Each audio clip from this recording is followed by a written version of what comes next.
Now, I'd like you to meet one of our superb student leaders, Michaela Fenton, from both the Departments of Soil and Crop Sciences and Civil Engineering, who will introduce our keynote speaker. Thank you.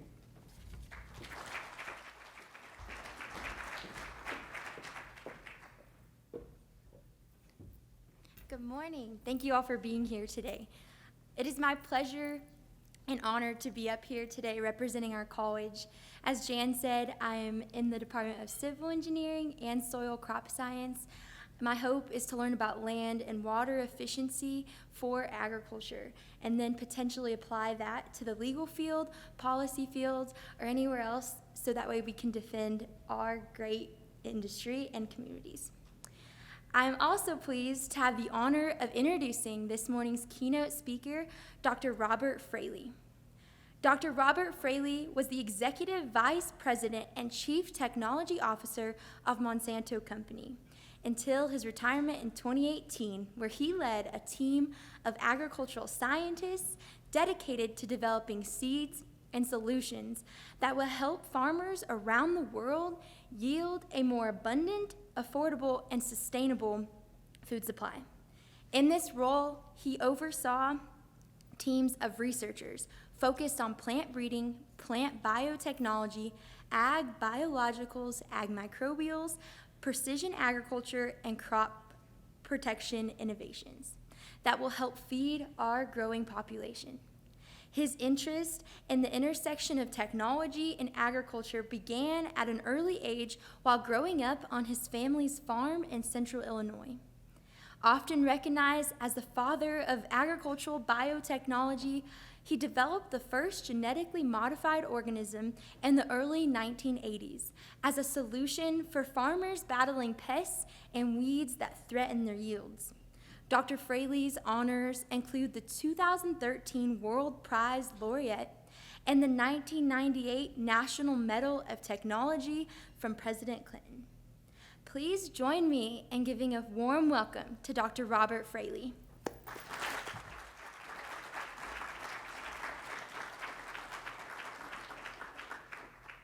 you so much. That was probably the most I've ever gotten. Gosh, that was great. I appreciate that. I may have to keep this one up here. You don't mind, do you? Well, thank you so much. Thank you so much. It's great to be here.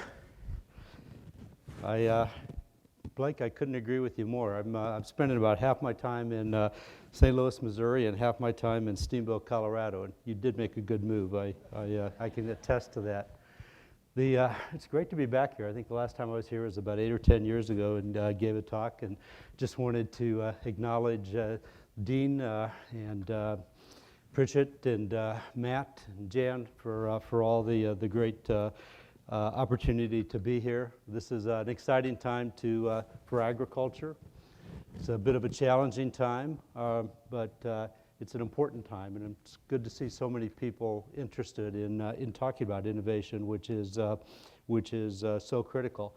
You know, what's really nice, I follow pretty closely, since I spend a lot of time in Colorado, some of the progress here at CSU, and you know, I get a chance to visit ag schools and all across the country, and you know, the momentum here is very good, very exciting, and it's great to feel it and to be a part of it. I think the last thing I ought to say in terms of introduction, and I did leave Monsanto about a year ago, so as part of my disclaimers, everything I talk about are my own views. I guess I ought to also probably add a couple of disclaimers. My background is crop agriculture. I'll try to acknowledge some of the opportunities we see on the livestock side, and as always, I will apologize in advance for showing too many slides.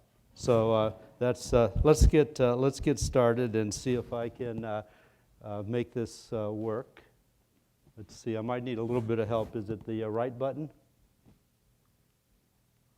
My clicker? I want to check and see if this guy's working. Do we have a clicker expert? How about advancing the slide then?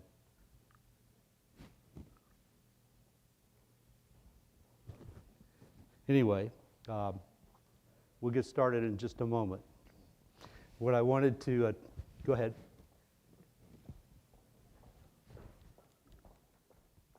There we go. How's that? All right, thank you. All right, so I'll just say next slide. So I just want to start and acknowledge, and this came up in some of the comments yesterday.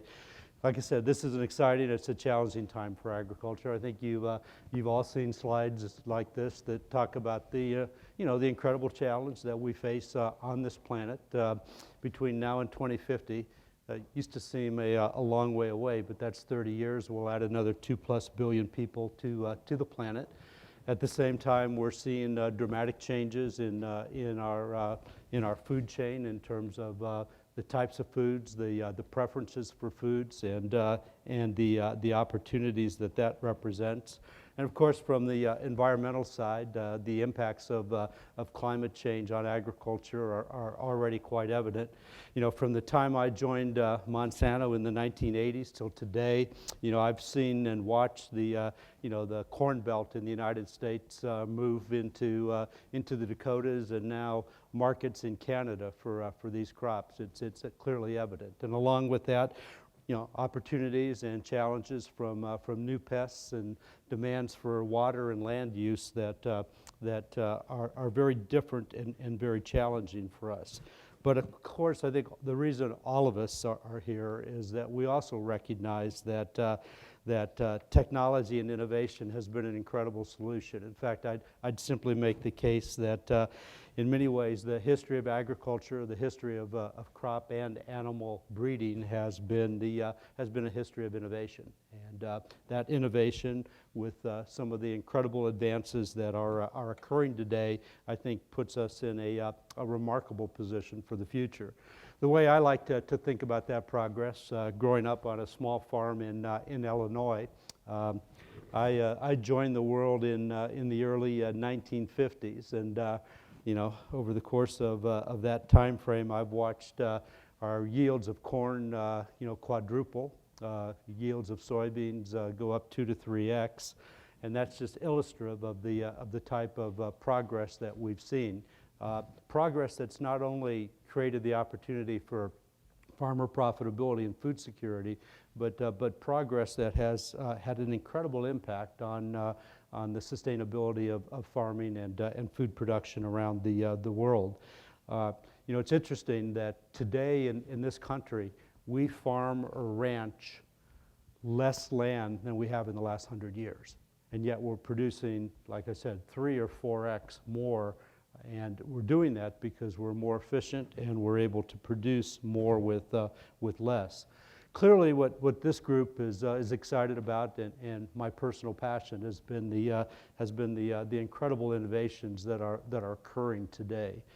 I would argue that fundamentally the advances that we're seeing in biology, the advances that we're seeing in the digital ag space, are not only the two greatest advances from an agricultural perspective, but these are probably, in the context of world history, the two greatest scientific advances that have the opportunity to transform almost every major industry, from healthcare to agriculture and many others. And so we are poised with a remarkable opportunity to fully utilize these tools for the future.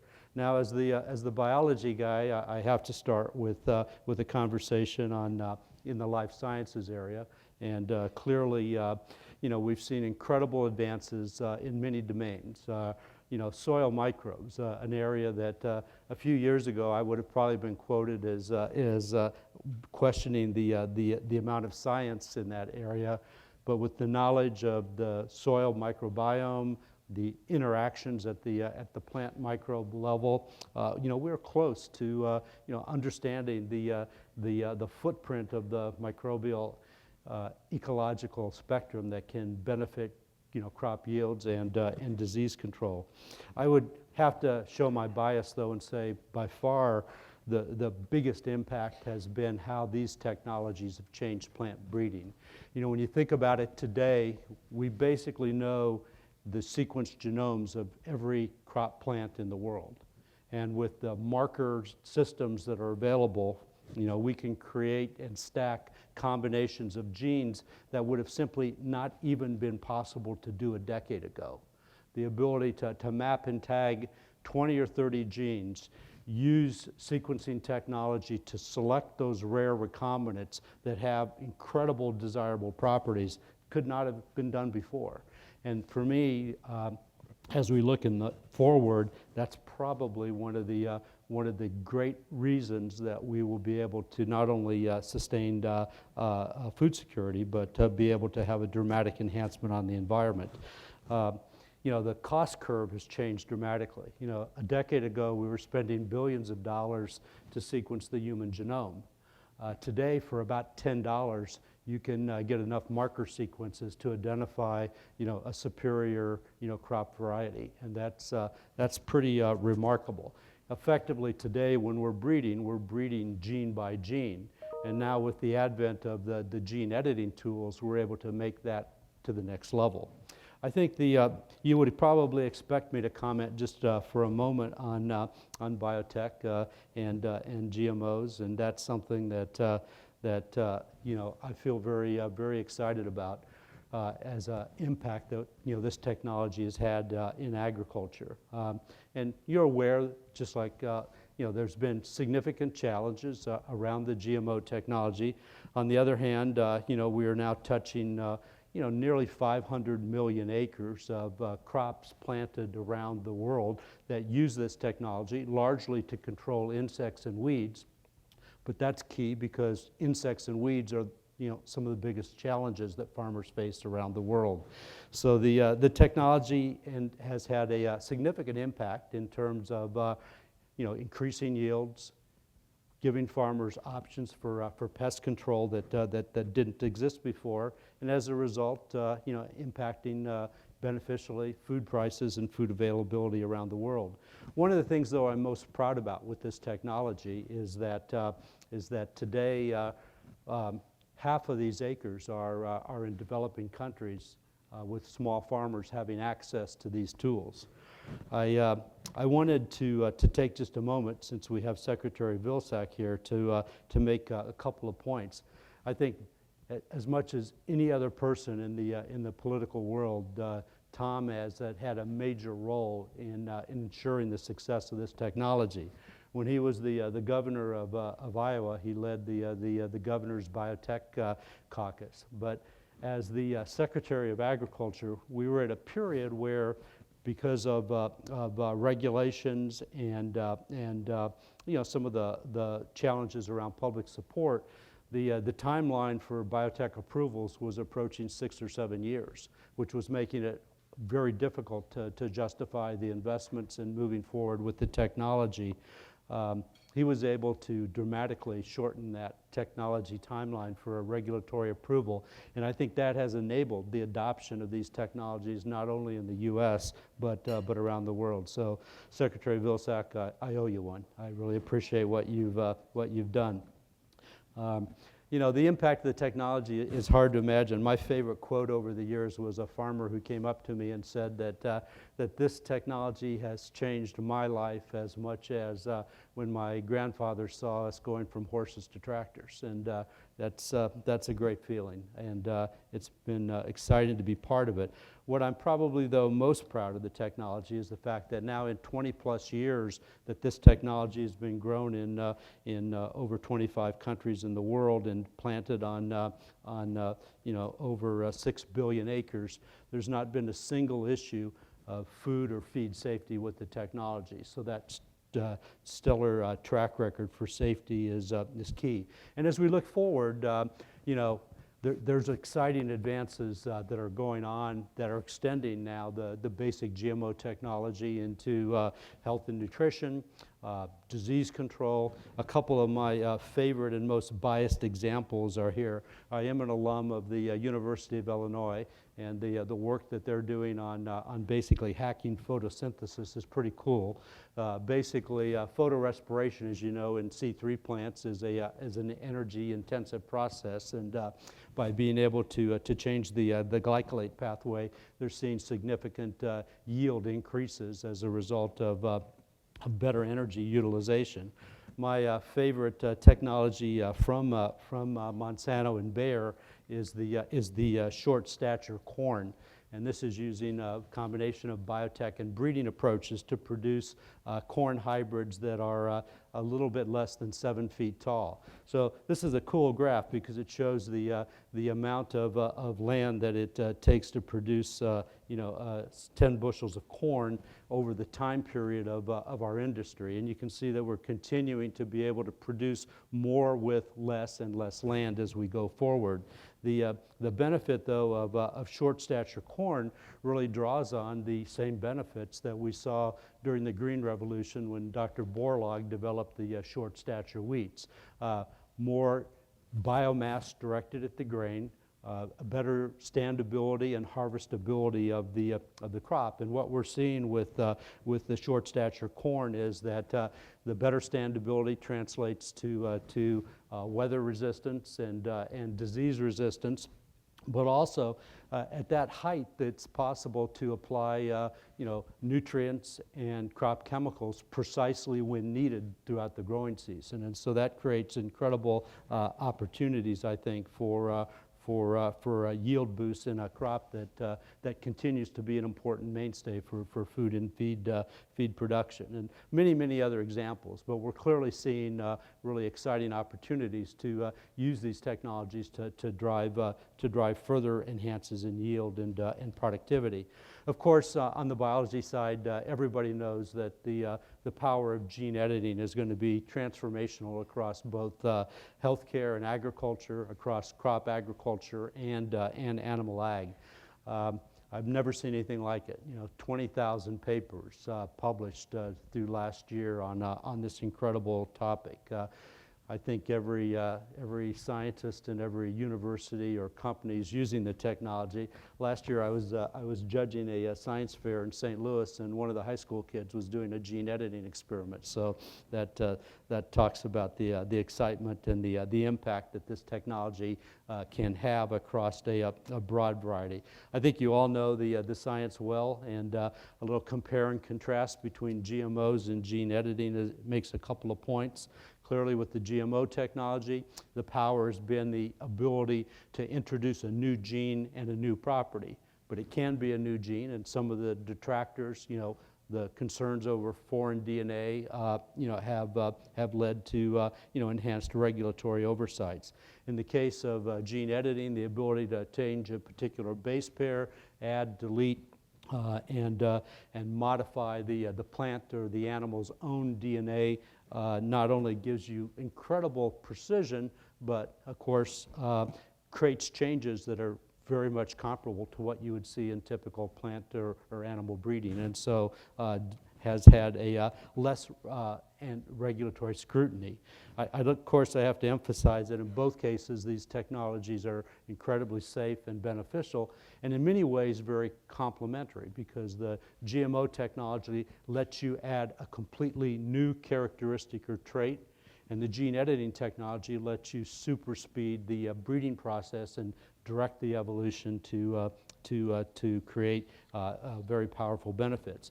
As a result, though, of the fact that it's widely available, has a much lower technology cost curve, and most likely a much lower regulatory cost curve, one of the beautiful things about gene editing is it really democratizes the access to these tools. And so on this chart, which is a year or two old, you see products that are being developed importantly by universities and research institutes, by small startup companies as well as established companies. And also what you're seeing is, because of that lower cost curve, the ability to use this technology on vegetable crops, smaller crops, and I'll make a point in a minute on orphan crops for the future. So it really extends the range of opportunity for these biological advances. And a couple of the products are in the marketplace. Calyx's High-Oleic oil is being sold in the U.S. A lot of efforts underway to understand the mechanism of citrus greening disease and using gene editing to block the movement of bacteria. in the plants, and of course a number of examples now of using the technology to systematically remove the allergenicity of some of the products in wheat and peanuts, and so a number of incredible examples. And I think also from the vegetable world, whether we're talking about greenhouse, field, or vertical farming, there's a number of traits under development that can be extremely beneficial as we move forward. So an exciting time as we think about both the production characteristics but also nutrition and health. And from an animal perspective, gene editing could create an enormous benefit. This was a list that my friend and colleague Allison Van Ennem provided for me, but it shows the enormous impact that gene editing can have both in terms of productivity and animal health. Eliminating PRRS disease in pigs, a major issue, and of course tuberculosis in cattle would be equally prominent as we look forward. Technology that can have long-ranging benefits in terms of reducing the cost of animal production, but also enhancing safety and reducing food costs as we go forward. Now, I think it's important just to interject that as widely accepted as this technology is from the scientific world and being used universally across the world, we still face, I think, important challenges and things that we can learn from the development of the GMO technology as we go forward. The biggest concern I have with the gene editing is to ensure that the regulatory processes around the world can meet let the technology meet its full expectations. We've already seen, unfortunately, the Europeans have determined that gene editing is a GMO, and that has created a potential trade barrier again across the Atlantic. Here within this country, we've seen the USDA take a very broad view of the technology and recognizing that the changes that gene editing create are the same as plant breeding and a much reduced regulatory oversight. Whereas the FDA is still thinking of treating gene-edited animals like a new drug, which would add an enormous amount of cost. And so that's something that I think all of us in this room need to think about and work on. This is a technology that is truly transformational, and I think all of us have a vested interest to ensure that we have the appropriate level of regulation for these technologies to permit them to have the impact that they can have. Now, I've talked a lot about the biology side. I should spend just a couple of minutes on the incredible progress being made in digital ag. And as the biology guy, one of the hardest questions I always got when I was giving talks, with investors or growers or folks interested in ag was, what's your favorite product? And it's a tough call between some of these great biology advances and what's happening today with the new tools that allow us to change farming. I view the impact that these tools are having on agriculture as truly transformational. And think about it this way. We've seen the impact that digitization has had on communications, on the entertainment industry, on the pharmaceutical industry as we get to personalized medicine. Agriculture is really the last industry in the world to be digitized, and it's going to have a profound global effect as we move forward. And clearly, as we were just talking today at breakfast, I mean, we have the tools, the sensors, the satellites, the imagery technology, the processing technology to handle massive amounts of data. But as a biology guy, the way I think about it, growing up on a farm and watching my dad make decisions, back in the 1960s and 70s, and a lot of those decisions back then were largely based on what he wished he would have done the year before or what the neighbor was doing. When you think about a decision, if you're a livestock producer or a crop producer, I mean, you're making 40 or 50 decisions in the course of the year that determine, the profitability and the success of that operation. An easy way to think about this is the Moneyball example. If you make every single decision slightly better based on analytics and data versus, a gut instinct, it's going to be tremendous. And you make 40 or 50 decisions slightly better, and you've transformed a crop year and a farming operation. The other way I think about it is what are the things that keep us from being the most successful? So you know, as a student, you know, I always remember that equation that yield is a combination of the genetics, the environment, and the farming practices. And if you couldn't figure it out based on that, there was always some epsilon factor that covered the gap. The way I think about it in the real world is look at what, you know, the average corn yields are versus records, or soybean yields versus the records. There's a huge gap. Or just look at that field in the middle. There's a 100 bushel yield differential between the best parts of that field and the worst parts. But what we have now is the ability to understand that at a level that's never been possible. You know, if you think about all the data that can come out of a field, you know, the pH, the moisture levels, the organic, the layers and layers of data.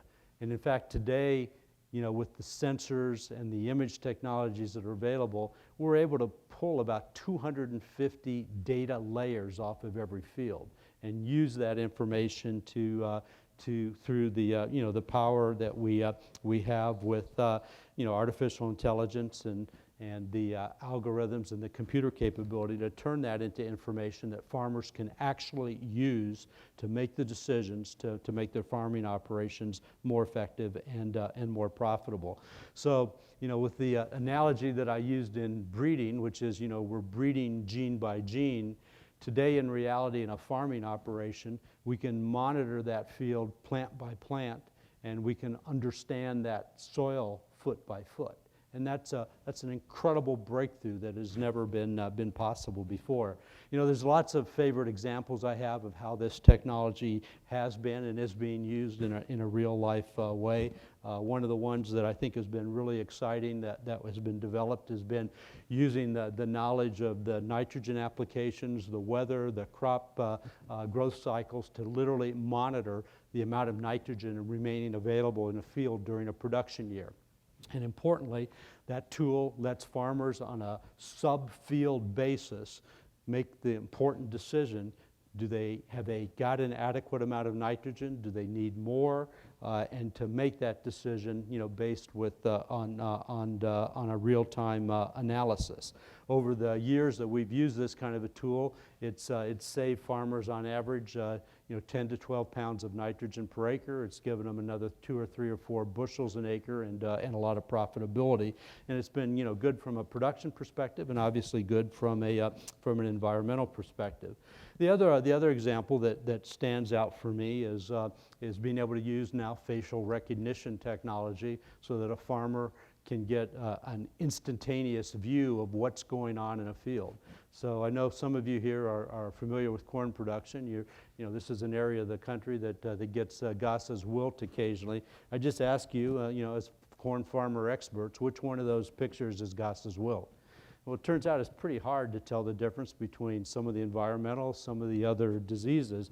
But if a farmer takes a picture of that leaf, sends it up to the cloud, you know, they're going to get the answer within a few minutes of what is the right symptomology and what's the right treatment. And the importance of that is Gossa's wilt's a bacterial disease.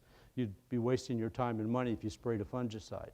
The other benefit of this in terms of getting the instantaneous feedback is that you can make the decisions now to monitor and perhaps only prescribe a treatment on a portion of a field or a specific field and not the entire farming operation. So that level of precision, again, is beneficial from both an economic and environmental perspective. The last point I'd make on the digital tools and the biological tools, and it was brought up yesterday by Sazwati Bor, is that these technologies can have a huge impact. And they're going to have a disproportionate impact on smallholder farmers around the world. And just a couple of ways of thinking about this. You know, in Africa, 70% of the farmers have access to a cell phone. A cell phone becomes, and literally becomes, the first opportunity for many of these growers to get real-time agronomic advice, real-time market and pricing advice, real-time weather information. That's transformational to a producer in Africa or in India who's never had access to those types of information tools. And it's just going to build from that point. From the biology side, tremendous progress being made. I give credit to the Mars Corporation, and some of you may know Dr. Howard Shapiro, who's led the project. They have now sequenced the genomes of over 100 African orphan crops and are using the marker technology to create new advanced breeding and dramatically accelerate, the yields and productivity of these crops. And what makes these technologies so impactful is that, the intuitive use of a $50 or $75 smartphone makes this work. Similarly, you can take the most advanced biology tools, whether it's GMOs or gene editing, but it's delivered to the farmer in the form of a seed. And every small farmer in the world knows what to do with the seed. So the fact that these technologies have such low barriers to adoption and such incredible impact, I think makes them special as we think about where this science takes us in the world of food security and smallholder profitability for the future. So really exciting.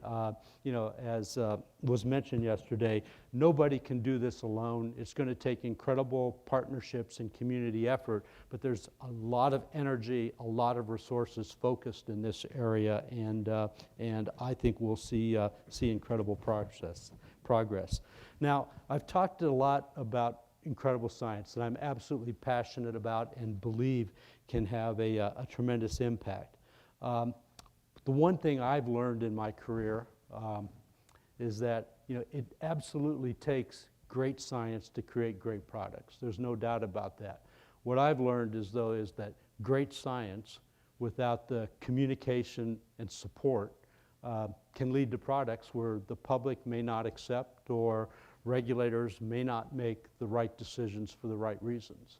And so I'd like to shift gears and just talk about some of the aspects beyond the technology and what it's going to take and what I think is important for the future. So the basis of all this technology has been strong farmer support. I grew up on a farm. You can't fool a farmer with a technology that doesn't work. If you deliver benefits, farmers around the world will adopt these tools just like they have with GMOs or digital tools. But farmer support is key, and outreach efforts to communicate these tools, whether it's farmers here in Colorado or farmers in Kenya, are critical from an education perspective. The second thing I'll talk about is R&D, and I'll come back and make that point. And finally, regulatory and consumer acceptance as we move to the future. When we think about the R&D picture in this country, there's bright spots, and for me, there's concern points. I'm sure you've all seen the graph on the left, which shows that the blue line, which is public ag R&D, has flattened and turned down. I find this to be just not understandable in the sense that, historically the return on ag technology R&D investments has been greater than 40%. Every dollar invested turns an incredible return. If you think about it from an economic perspective, 20% of the jobs in this country are ag food chain related. It's an important part of the economy. When you think about it, it's a significant piece of GDP and trade as we go forward. As someone who's spent their life in industrial research, I'm excited that we're seeing private investment increase, but the role of the university, and there's a major difference between public and private investment. We would not take the long, high-risk investments that are possible, in a public sense. We don't train the next generation of people that we're going to need to drive these innovations into the global marketplace. So, for me, at a time when we're seeing the most explosive innovations ever possible that we've seen in this industry, to have a decline in public funding just makes no sense. So wherever I've had the chance to comment on that, that's a strong passion of mine. And I think it's clear as we move into the future and we look at the competitive space, food security is an important part of I think, our country's security. And it's an important part of our future competitive advantage as we look at funding around the world, as you see on the right-hand side of the panel. Now, I mentioned that the private investment has been a real positive. We've seen billions of dollars invested into the ag and food chain space. Probably now over 2,000 startup companies in this area. Ranging from seed tech and food tech to IT, digital ag, soil health, et cetera, and some incredible innovations that are there.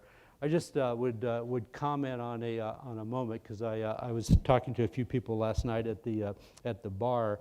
I know some of the food tech investments raise a few eyebrows, especially if you're a rancher here in Colorado, about some of the meat substitute technologies. Personally, I'm pretty excited about them for a couple of reasons. One, I find as an industry, it's hard to be supportive in an ag food chain if there's only certain technologies that you favor. I think our position as an industry ought to be that all new technologies and innovations provide choice and opportunity. They drive competition that fuels future investments, and I think that's a good thing.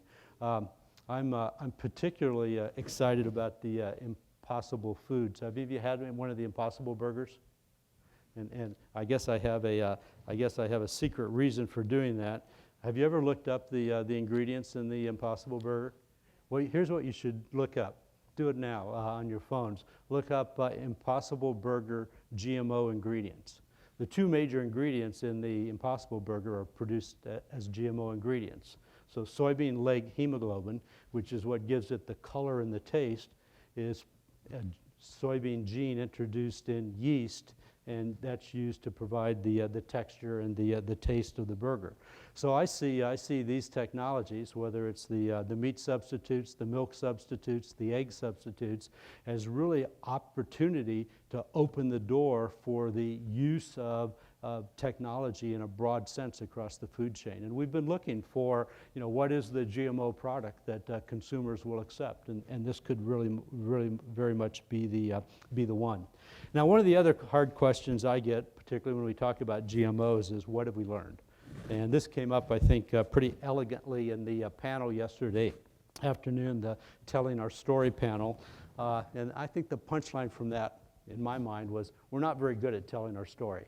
And I've kind of listed some of the things here on the right-hand side that over the years that I think, we as a company have been guilty of, we as an industry, we as a collective science body have done. I think the biggest one starts with the fact that we've taken this for granted or assumed someone else would do it. The comment from the panel yesterday stuck with me, that farmers and ranchers are really an endangered species. We're endangered in the sense that we have been so successful that less than 1% of the population of this country is involved in farming and ranching. That's a great technology success story, but it means as a voting bloc or as an influence group, we're losing our ability to deliver our message, and that means we all need to be engaged and be much better storytellers as we go forward. Now, a few years ago, this came out from the Pew Foundation. I'm sure you've seen it all before and talked about it.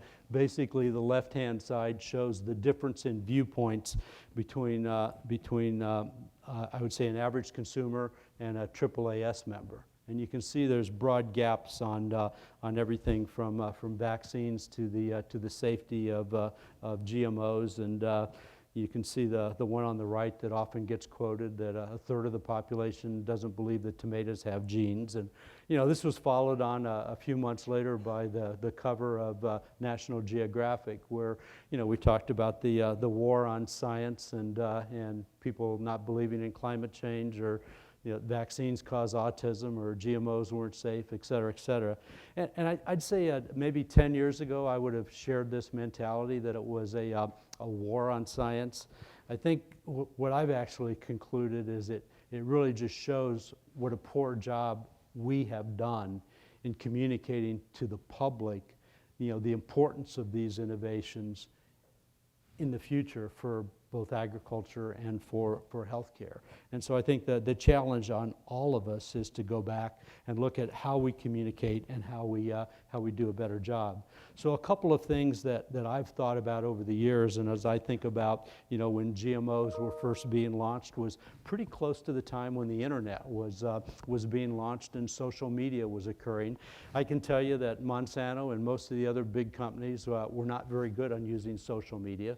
We would write a newspaper article or put out a publication and assume that it had an impact. I mean, clearly that's changed dramatically. As we look at public communication on science today, you can see the numbers here. Half of the people get their news from Facebook. YouTube is a major source. The most important thing here is that the channels that people use to get their information really matter. And it's almost this blunt, that if you're not active and fully using social media, your voice doesn't count. And so the first thing is that we really need to recognize that and focus hard on social media. The derivative of that is content really matters. And we need to be able to deliver our message in a short, succinct way that the public can digest it. Whether it's a short story, whether it's a movie, whether it's a podcast, whether it's a YouTube a video, that's incredibly important that we think about that content and put it in place, and that we can amplify it. And that's also a major challenge.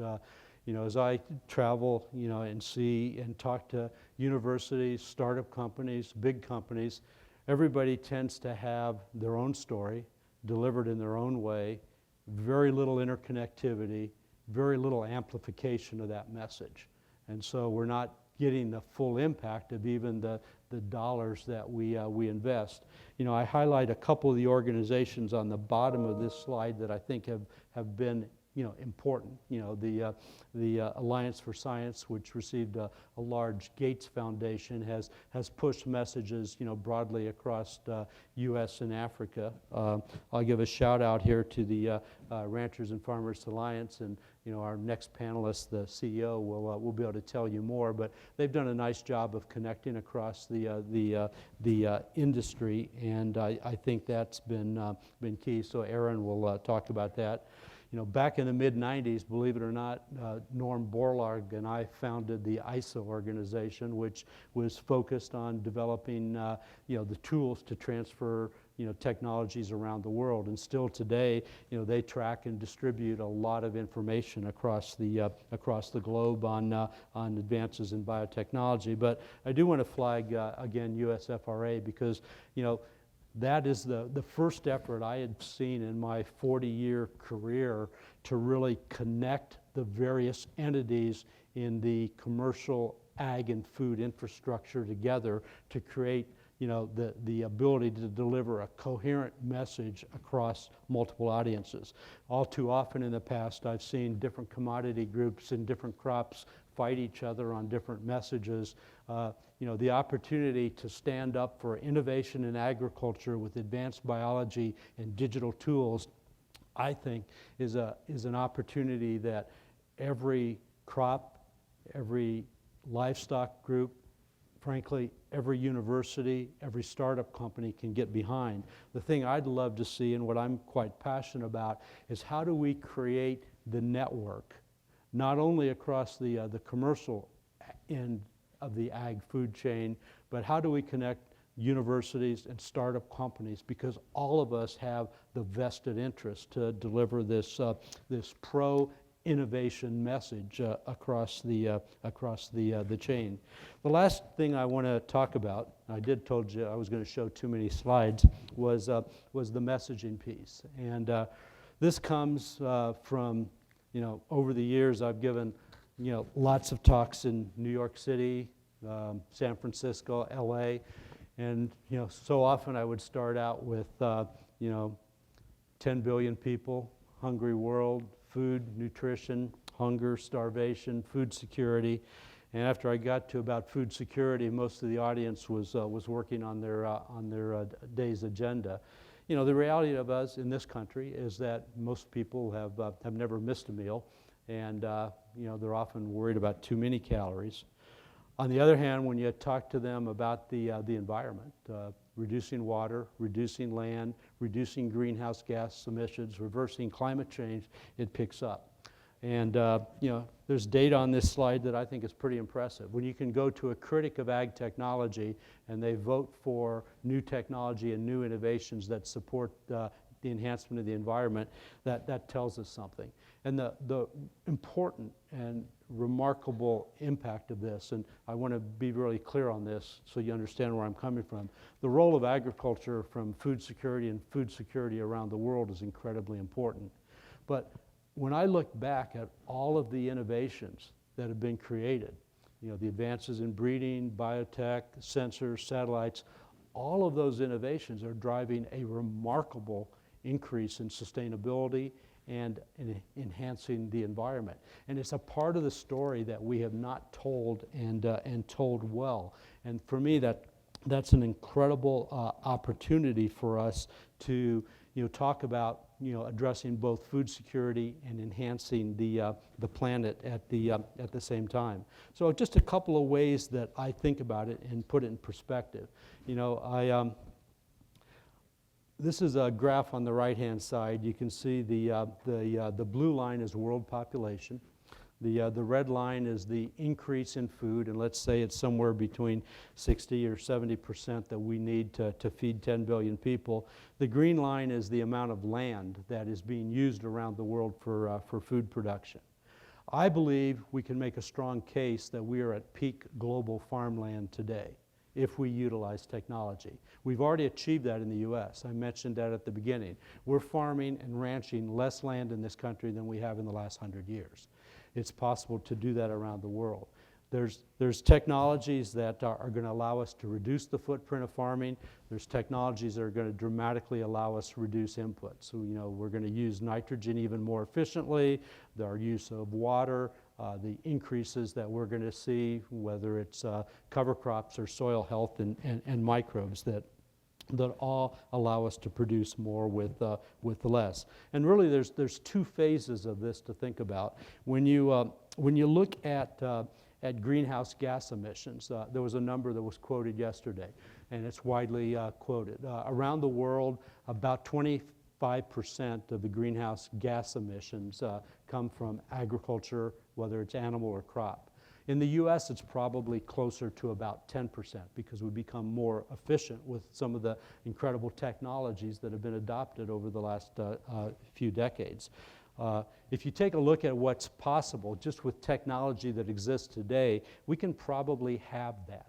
And when you look into the future with some of the incredible advances that are going to occur, I think we can even do better than that. And I always like to remind people, and I borrowed this graph from Aaron, but when you think about it, the oceans can fix carbon, the soil fixes carbon, and crops fix carbon. Those are the only three processes in the world that reduce greenhouse gases. And so agriculture has an incredible role to play in addressing greenhouse gas reduction.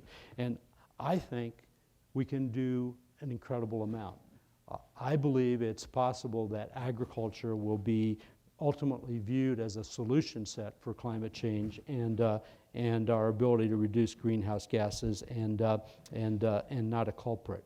And there's a couple of important technologies that are key. We've talked about soil health, we've talked about cover crops, we've talked about precise applications. But in my mind and with the analysis that I've done, the most important thing we can do is use this technology, the advances in biology and digital ag, to drive incredible productivity per acre. And here's the logic. So if you think of the world today, we farm about 1.8 billion acres to produce the world's food supply. If we didn't add any new technology, if it were frozen, we stopped, we would have to add more land. And you can see the yellow arrow takes us up another 1 billion acres of farmland, which would obviously be devastating for the planet. That's not going to happen. We're going to have the rollout of the technologies that have been developed. What the remarkable thing is, and you see on this graph, is it basically flattens out the land use around the world to feed another 2.3 billion people that will join us by 2050. What's exciting for me is that if we fully exploit this technology, we can do a lot more. In fact, I believe that we can reduce land use by 300 or 400 million acres. And that's important for two reasons. Globally, the biggest percentage of those agricultural greenhouse gas releases every year still comes from farmers around the world using new land, because it's that clearing of the forest, it's that first plowing on a prairie that releases the soil carbon that disproportionately contributes to greenhouse gas emissions. So if we are more productive and we take away the pressure to utilize new lands in agriculture, that's a real win. When we get to the point where we can strategically remove land, and it's always a concern when you're talking to a farmer organization. I'm not talking about taking the most fertile lands in the world out of production, but the opportunity to take marginal lands and reforest, return to prairies, return to wetlands has an enormous impact on carbon utilization. So I think as we think about the future, we have a real opportunity, and I think what's now required is all of us, in academic, in industrial settings, create that goal. Let's think about the positioning of agriculture as one of the key solution sets for climate change. And a way of thinking about that is if we reduce that, global greenhouse gas emissions from 25% to 20%, that's basically equivalent to offsetting all the carbon from all the commercial buildings and residences around the world. My point is, it's huge. It's a big number. I don't know of anything else that anyone's talking about that has the magnitude of impact that we can have in agriculture, and that would be particularly exciting. So I'm going to close. I'm going to give you one quick summary of what I've tried to say here. I might be a little too blunt on this, but these technologies we sometimes take them for granted. The world has never seen the kind of advances that are created today in biology and digital. They are completely disruptive. They're completely transformative. It's our responsibilities to make sure they reach their potential. I think the environment piece, we have just underutilized the message and the opportunity, and we have not given ourselves credit for what we've done, but more importantly, credit for what we can do in the future. And finally, we all have to participate in this. If we don't communicate better, more effectively to the public, nothing else is going to matter. Whether it's our science, whether it's our products, or most importantly, it would be the tragedy of the lost opportunity to have the benefits on society that we can have. I mean, I think that legacy for all of us of contributing to food security, contributing to the enhancement of our planet is so special. It's a win for everybody in farming and agriculture. It's a win for consumers around the world. It's a win for food security, and it's a win for the planet. So those are the comments I wanted to make. I appreciate your patience, and I just want to say thanks for the time. Thank you.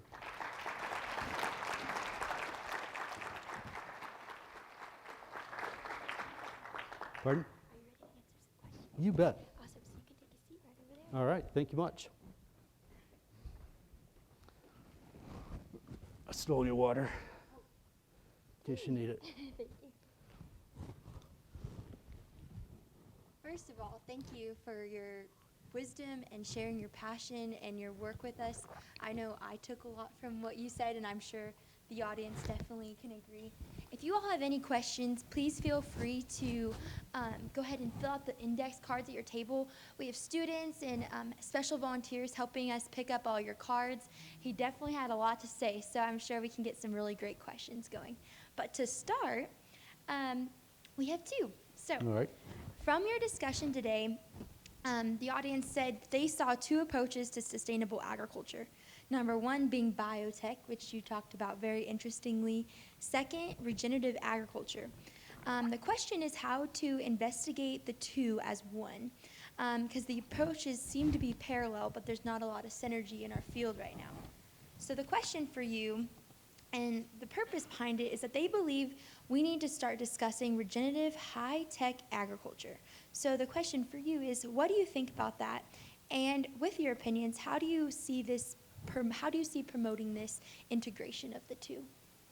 Well, that's a great question, and we were actually talking about that at dinner last night. Between there's so many differentiations on different types of farming practices. There's conventional, GMO agriculture, natural, organic, regenerative.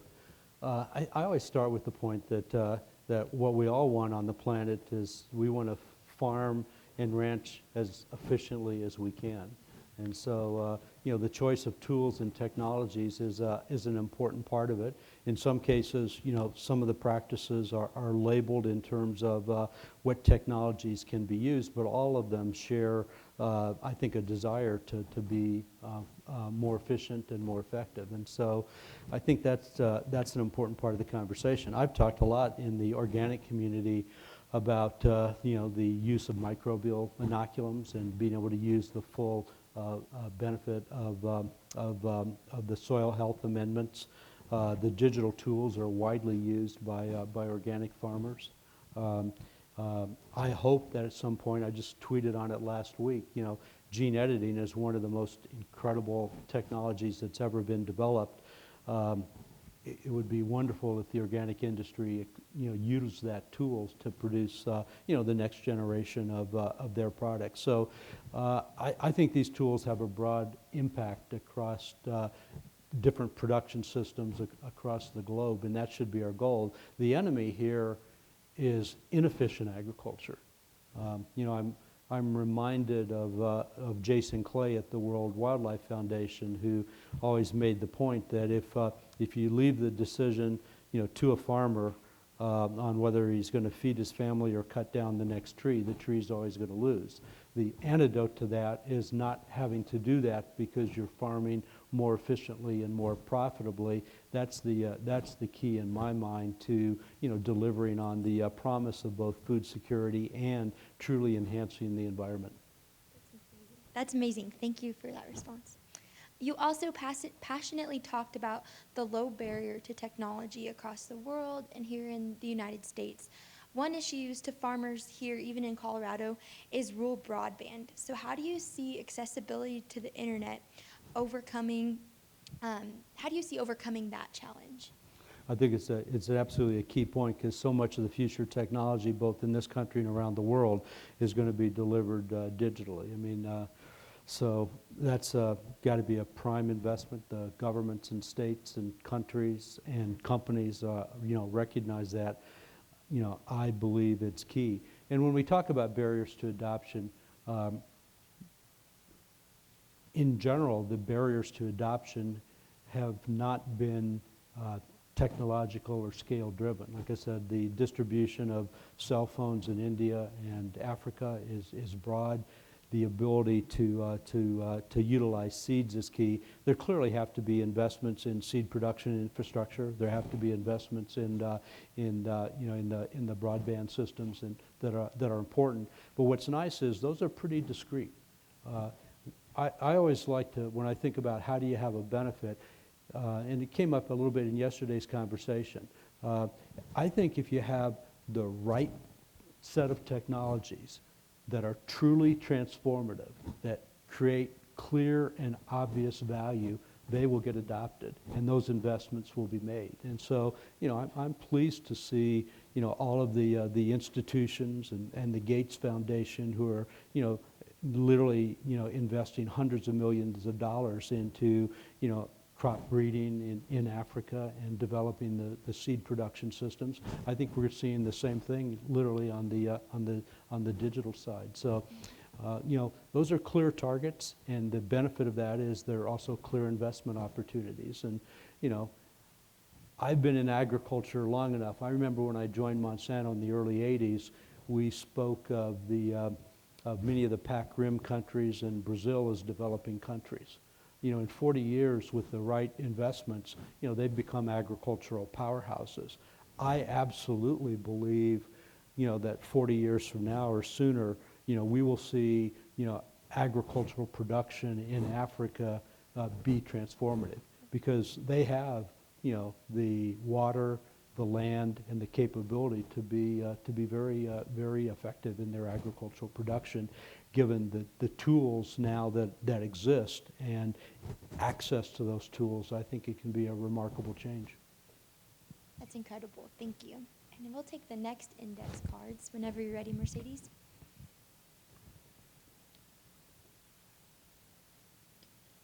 There we go. We have a whole stack for you, Dr. Fraley. So if you crafted the next farm bill, what recommendations would you make in policy and funding? Well, I hinted at a couple. I mean, we need to reactivate and basic agricultural research needs to be stimulated. It's too important for the long-term food security and the environmental enhancement of the planet. I think a couple of things we just mentioned. Broadband it would be a key priority, because that will enable the adoption of tools that are going to be very very beneficial. But I think we need to there's been multiple attempts, and I know the Secretary's been involved in that as well historically. We need to raise our collective voices on funding basic research in agriculture. We're probably, Tom, I don't know what it is now, but I think ag basic research, the last time I looked, was 2 or 3% of healthcare research, somewhere in that range. The incredible opportunities to use these tools to enhance livestock and crop production and enhance the environment really merit a rethink of that. I'm delighted that there's so much private investment going on in this space, but the investment that we did at Monsanto or Bayer or other companies today doesn't create that next generation of talent that we're going to need to fully utilize and exploit these technologies in the future. We really need to rethink the importance economically and socially of our investments in agriculture. And now's the time. Awesome, thank you. Do you believe the regulatory agencies and laws currently in place are sufficient to handle the ethical issues raised by gene editing technology? If so, why? If not, what more is needed? I do, and I think the USDA position, is grounded in very strong science. I mean, what gene editing does is change a specific base pair and creates the same outcomes as what you would see with breeding and crossing and mutation breeding. So, our history of breeding crops and advancing them into products has been based historically on a screening and a selection and a validation system that generally has worked and been successful in terms of producing new safe varieties in the marketplace. And so those same types of production and control systems, as well as the oversight afforded by the regulatory agencies, is adequate. And importantly, that's been the determination for gene editing crops. It's largely similar to the position that the Canadian government has taken. I see, the fact that the EU has decided to regulate a gene-edited product the same as a GMO product, puts a $150 million price tag on those new products, and it basically eliminates their option in most crops in the world. And I just think that, when you're looking at one of the great scientific advances of all time, that's a pretty short-sighted perspective, particularly when you think of the challenges that we still face to address 10 billion people, and at the same time, farm better and smarter than we can today. And these new tools will be incredible enablers in the future. Very good, thank you. What advice can you offer farmers to help them overcome the social and political headwinds facing the industry? And this has been a particularly tough year. I mean, I think those of you who are close to farmers know that it was, across this country, it was an extremely rugged, wet spring, unfavorable weather through most of the growing season. I spend quite a bit of time in some of the farming operations up in Minnesota and the Dakotas, and there's estimates that still a third of the corn crop is in snow-covered fields. And so this has been a brutal year. Prices have been bad. We've seen the impact of some of the trade discussions on farmers. This is a tough year for farmers, and I acknowledge that. I think, having grown up on a farm, the best solution set is a good next year, and that's what everybody's hoping for in 2020, that we'll see a little bit more normal weather pattern. But I think the heart of your question gets down to the fact that, like I said in my comments, farmers are less than 1% of the population. All of us involved in agriculture, and maybe we're 2 or 3%. We need to all take the responsibility of communicating, the passion we have for agriculture, the concern that we have for the environment, for the safety of food and the production of nutritious food, and amplify and deliver that message. Without that, I worry, long-term about our ability and our freedom to operate for the future. So I think all of us in agriculture, whether you're a professor here at CSU, whether you're a grower, whether you're involved in a small or large company, we have to move up as one of our primary goals and expectations is that we're going to be active in communication. That means on social media, but it also means that we need to connect. No entity can do this by themselves. No company, no university. We need to create, I think, the type of mechanisms that are available today with software and communication tools to connect all of these entities so that we can deliver and share content and amplify that message more broadly to the public. In this case, we are the 1% reaching out to the other 99% with a very important message for the future. So be active. I know a lot of farmers are on social media. All of the data and market analysis says that the farmer voice is still the most resonant with customers and consumers. They have a special place in that regard. I know many farmers are active on hosting tours in schools and students. All of that is key, but we all have to up our game. We can't do it as isolated entities and hoping that we'll get that message out. We need a much more structured, much more effective vehicle, and that's why I pointed to a couple in my talk that I think can take on additional challenges and opportunities to package and deliver and amplify those messages. How would you address people who are not worried about GMO food safety, but instead are concerned about the accompanying use of pesticides, especially Roundup? Great question. I think the way I talk about it is I start with I grew up on a farm. I think when I was 8 years old, I had my first experience of walking soybean fields and pulling weeds by hand. And we have to come back to what are the challenges and who are the real culprits. It's the insects, the diseases, the bugs, and the weathers that are challenges that we're all trying to address. And whether you're producing conventionally with biotech crops or organic, those are representative challenges. And I think it's also important for people to understand that all forms of large-scale production agriculture have things in common. I often get the question about, doesn't conventional agriculture create monoculture? Well, if anyone's been to the Silicon Valley and seen organic avocado production, those are large monocultures with plastic. We all grow common crops together for scale and efficiency.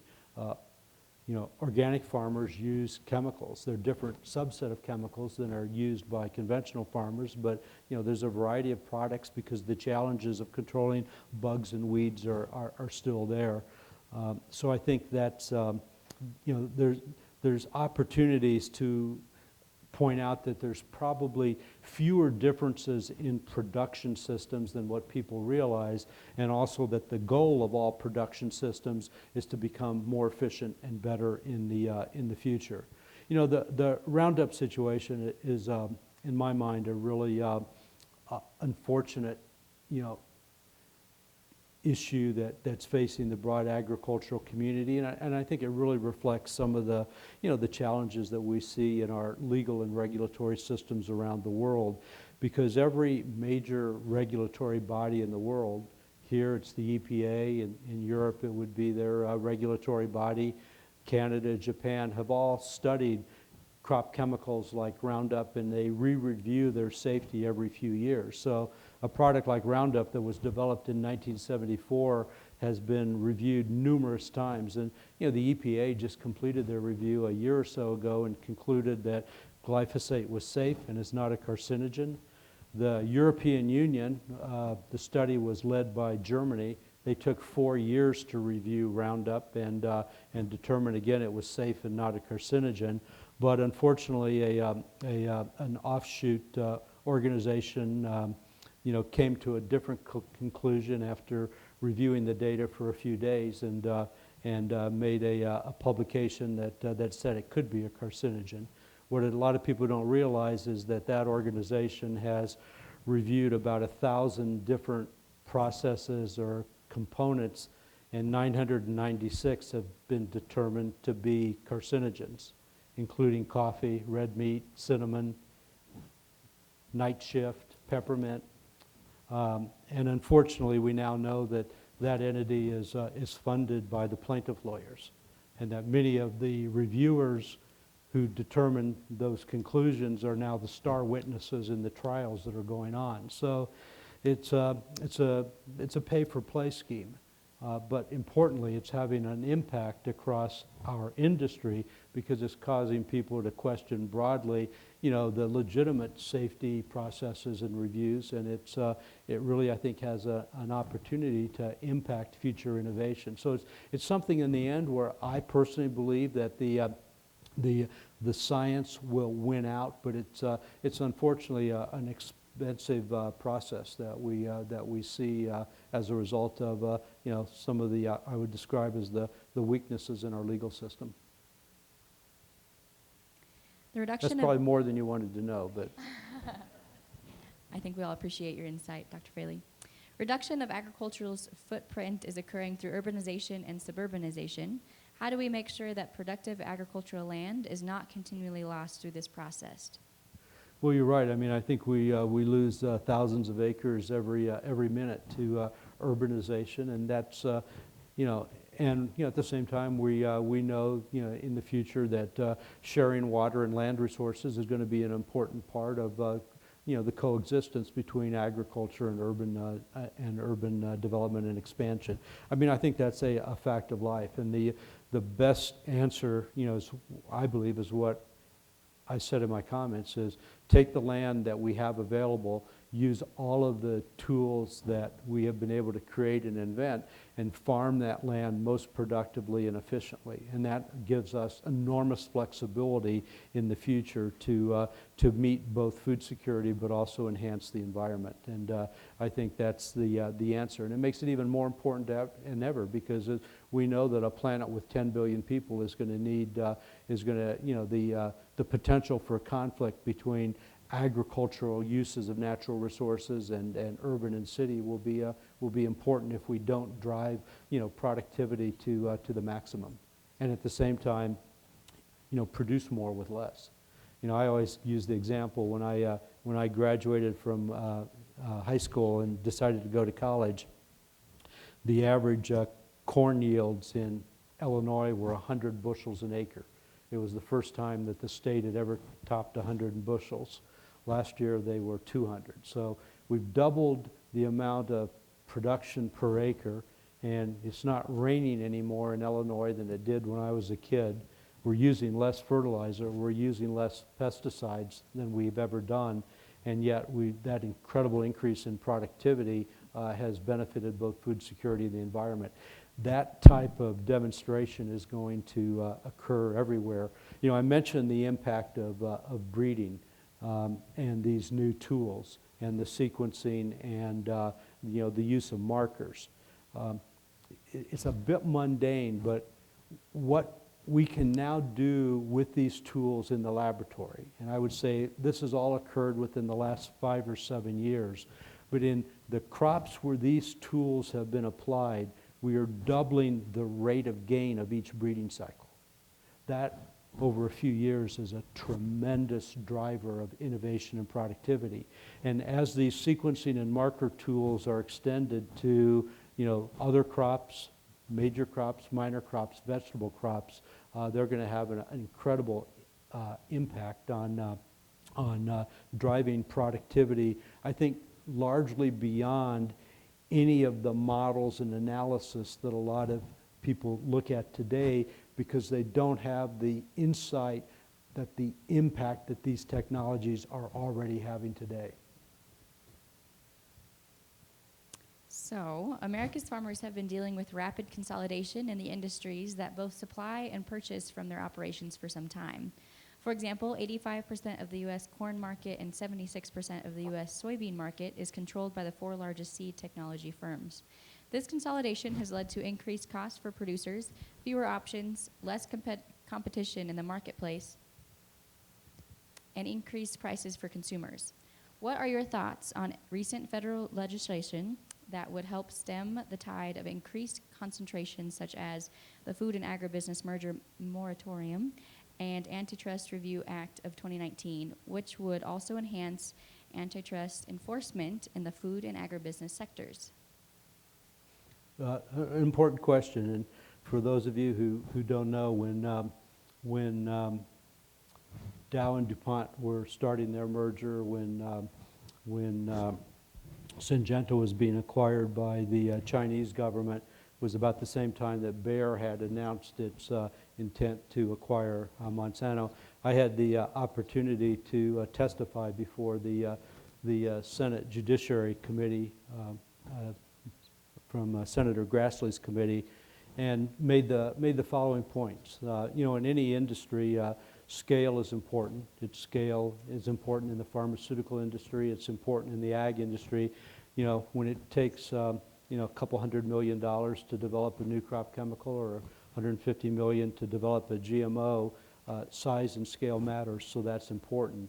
But what I see, a couple of points, you know, there's 2,000 startup companies in this industry that didn't exist a decade ago. My view is that this industry is changing dramatically, and for every merger of a large company, you know, there's 100 new startups, you know, creating new innovations in seed tech and food tech that are changing the landscape. I think competition is alive and well, and that's a good thing for the industry. You know, and also important to understand, you know, the largest of the ag companies, you know, have budgets of maybe research budgets of between $1 and $1.5 billion. If I look at, you know, pharma companies, you know, the average pharma company is spending $8 to $10 billion on this advanced gene editing and biological research. An Amazon or a Google is spending in excess of $10 billion a year. I think the issue isn't whether we have too much or too little competition. The issue is we don't have enough still basic investment to fully, you know, deliver on these technologies for the future. I think the other thing that's important when you think about innovation in the agricultural landscape is one of the outcomes of all of the advanced biology and breeding tools is that we have more genetic diversity in our fields today. And even though when you fly across those corn and soybean fields, they may look the same, you know, they're more unique, more different than ever before. So the consolidation of the business that has occurred is enabling a broad investment that's creating a huge diversification in terms of the tools that are available to farmers in their fields. So I think it's a balance, and I think it's a healthy thing for this industry and other industries to be able to have both the benefits of global scale, but also the 2,000 startup companies that are creating important innovation and disruption across the chain. Awesome. So we have one more. We have time for one more question. Here it is. Given the challenges we have with customers and consumers accepting GMO crops or products, have we done analysis on developing cost or benefit for GMO crops versus traditional Mendelian breeding? Which one has better return on investment? Yeah, I probably skipped over that too fast, but there's been hundreds of studies on the economic benefits of GMOs, their offset of pesticide use, their increased yields, their economic benefit to growers, and their contribution to lower food costs. It's a significant technology, and it's one that, like I said, growing up on a farm, I appreciate the fact that farmers are very smart business people who know their operations and their bottom line. And farmers would not adopt a new technology at the rate at which they have if it didn't provide that important on-farm economic benefit as a